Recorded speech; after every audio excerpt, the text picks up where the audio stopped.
Hi అండి. ఈరోజైతే capsicum fry అయితే చేస్తున్నాను. ముందుగా క్యాప్సికమ్‌ని వాష్ చేసేసుకొని ఈ విధంగా అయితే కట్ చేసేసుకోవాలి.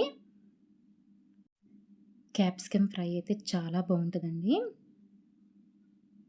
ఇప్పుడు వీటినైతే పొడుగ్గా అయితే కట్ చేస్తున్నాను. మనకు కావాలంటే చిన్న చిన్న ముక్కలుగా కూడా కట్ చేసుకోవచ్చు. నేనైతే ఇక్కడ పొడుగ్గా అయితే కట్ చేస్తున్నాను. క్యాప్సికమ్ తొడుగున్న భాగాన్నయితే కట్ చేసేసుకుంటే మనం కట్ చేసుకోవటానికి ఈజీగా అయితే ఉంటదండి. చూసారు కదా! ఇంకా తొడుమున్న భాగాన్ని కట్ చేసుకున్న తర్వాత ఈ విధంగా పొడుగ్గా అయితే కట్ చేసేసుకోవాలి.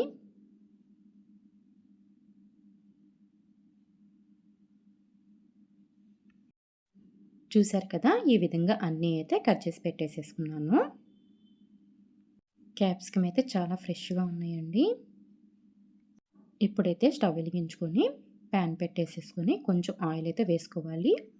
ఆయిల్ హీట్ ఎక్కాక మనం ముందుగా కట్ చేసేసుకున్న క్యాప్సికమ్ కూడా వేసుకోవాలి.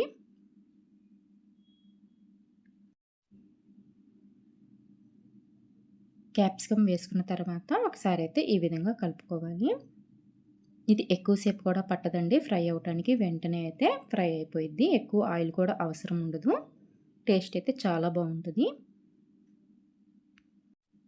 మనకు కావాలంటే ఆనియన్స్ కూడా వేసుకొని చేసుకోవచ్చు. నేను ఒక్కొక్కసారి ఆనియన్స్ వేస్ట్ చేస్తాను. ఒక్కొక్కసారి ఈ విధంగా క్యాప్సికమ్ ఒక్కటే అయితే ఫ్రై చేస్తాను.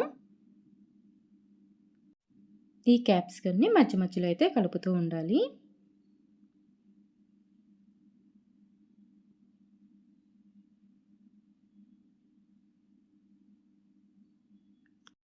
క్యాప్సికమ్‌తో ఫ్రైయే కాకుండా ఒక పొటాటో, ఒక టమాటో, ఒక క్యాప్సికమ్ ఏసి కర్రీగా చేసుకున్న చాలా టేస్టీగా ఉంటది. నేను ఒక్కొక్కసారి ఆ విధంగా కర్రీ కూడా చేస్తాను. చూసారు కదా! ఆల్మోస్ట్ క్యాప్సికమ్ అయితే ఫ్రై అయినాయి. ఇంకొంచెం అయితే ఫ్రై అవ్వాలి. ఈలోపు మనం దీంట్లోకి వేయటానికి పౌడర్ అయితే ప్రిపేర్ చేసుకుందాము. ఒక మిక్సీ జార్ తీసుకొని దాంట్లోకి కొంచెం శనగపప్పు యాడ్ చేసుకోవాలి. వీటిని పుట్నాల పప్పు అని కూడా అంటారు. ఇప్పుడు దీంట్లోకి ఉప్పు, అదేవిధంగా కొంచెం కారాన్ని కూడా వేసుకోవాలి. 5, 6 వెల్లుల్లి రెబ్బలు కూడా వేసుకోవాలి. 1 స్పూను జీలకర్ర కూడా వేసుకోవాలి. అదేవిధంగా కొంచెం పల్లీలను కూడా వేసుకొని మెత్తగా అయితే గ్రైండ్ చేసుకోవాలి. చూసారు కదా! ఈ విధంగా గ్రైండ్ చేసుకుంటే సరిపోతుంది. ఈ పొడుమనేది కర్రీస్‌లోనే కాదండి, వేడి వేడి అన్నంలో 1 స్పూను వేసుకొని నెయ్యి వేసుకొని తింటే టేస్ట్ అయితే చాలా బాగుంటది. మేమైతే కొంచెం పొడుము, పచ్చడి, నెయ్యి అయితే వేసుకొని తింటాము. టేస్ట్ అయితే చాలా బాగుంటది. మనం ఈ పౌడర్‌ని ప్రిపేర్ చేసేలోపు క్యాప్సికమ్ కూడా ఫ్రై అయిపోయింది. చూసారు కదా! ఈ విధంగా ఫ్రై అయిపోతే సరిపోతుంది.